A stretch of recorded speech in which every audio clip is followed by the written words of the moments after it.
Well, at the end of the day, we have just one nation, and everyone just has to do what they have to do. Perhaps that's why we have Mr. Ibrahim Gaski with us. Mawpe, please go ahead. The Chairman Coalition of Kebbi CSOs. It's good to see you on our program this morning. Thank you so much for joining us. So I guess we can start by asking you, Mr. Ngaski, what exactly the civil society organizations in Kebbi are making of what has happened in the state. Good morning, and good morning, Ms. Ogwen Yusuf. Basically, we, the civil society organization, first and foremost, we condemn the attack of these school children, and also we sympathize with the parent and the government of Kebbi State over the unfortunate incidents. And then secondly, we, the civil society organization, as I was saying, we condemn the attack, and then it's something that we feel could be avoided if serious measures being put in place, considering the previous experiences that we had in the state. So civil society organization, we condemn it in totality, and then we also sympathize to see that how government could avert reoccurrence of such incidents in our schools and communities. What are some of the steps? Because I know that the job of civil society is to maintain advocacy and also to, hold government's feet to the fire in events like this. Even before this event occurred, did you have any premonition, or before now, had you taken up any issue with the Kebbi State government or perhaps the federal government with regards to safety of children in schools today? When by the previous experience, civil society organization, we engage the state government in the areas of safe school initiatives, which is a federal government initiative, and then Nigeria is a signatory to that.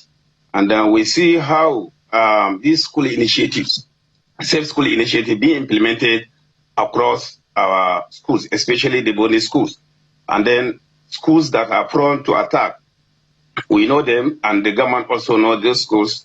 So we try to see how we can bring synergy together to empower the schools management, the school-based management committees, and then the teachers and the students themselves on the safety. And then I think this has been consistently be done. And then along the line, the government was not very all that proactive to take these initiatives so important so that to avert or to avoid such an incident in our schools. Well, we're waiting for a comprehensive investigation in that regard. It's really very disheartening to see what has now happened in Kebbi State. But I'd like to take you up on this statement released by Amnesty International yesterday, where they are saying that Nigeria is failing children in a horrifying manner. That was the title of the statement released by Amnesty International about 2 days ago.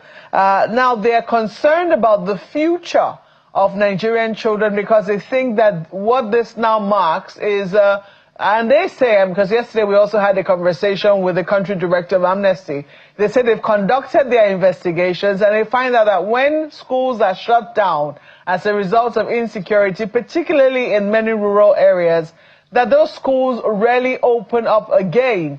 So for you as a CSO, is this something that you want to also keep an eye on with regards to the fact that schools have now been shut down in Kebbi and it's unsure when they will be open?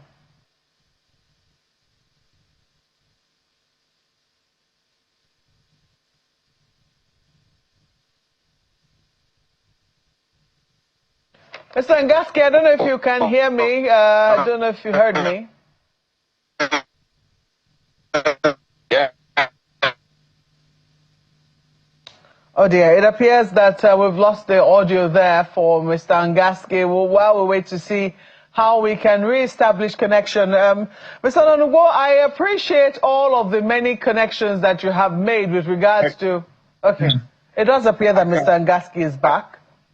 I can hear you. Okay, Mr. Ngaski, I was just raising commentary about, or questions about the statement that Amnesty International released about 2 days ago, you know, raising concerns about the reopening of schools, because according to them, when they carried out investigations some time back, when schools are shut down as a result of insecurity, these schools rarely reopen again. Is this something that you want to keep an eye on in Kebbi to make sure that that is not the situation in the state, and that at some point these schools that have now been shut down as a result of insecurity are able to open again? Yeah, I think the report from Amnesty International is apt, and then we, the civil society organization, like mentioned yesterday, we issued a release, and then with some recommendations regarding the shutdown of schools, maybe after the situation maybe subsided. So we recommended that apart from the shutdown, we want to know the time frame within which those schools will be reopened again, because this came at the time when our pupils or children about writing the end of term examination, and then the shutdown just happened. So we want to see the possibility. We'll be tracking, we'll be engaging with the government to see how possible is it for them to reopen the schools, and then when the situation improve. That is one. Then secondly, we're also looking at how can the government maybe map out those schools that are within the areas that are prone to attacks, maybe especially the boarding schools, if they could be relocated, to maybe to a more safer area environment, like maybe those in the remote areas, schools that are boardings, and then in the remote areas, maybe could be relocated down to cities. That could be like what happened in Biniauri, Federal Government College Biniauri. Federal Government College Biniauri is located within a remote area. But after the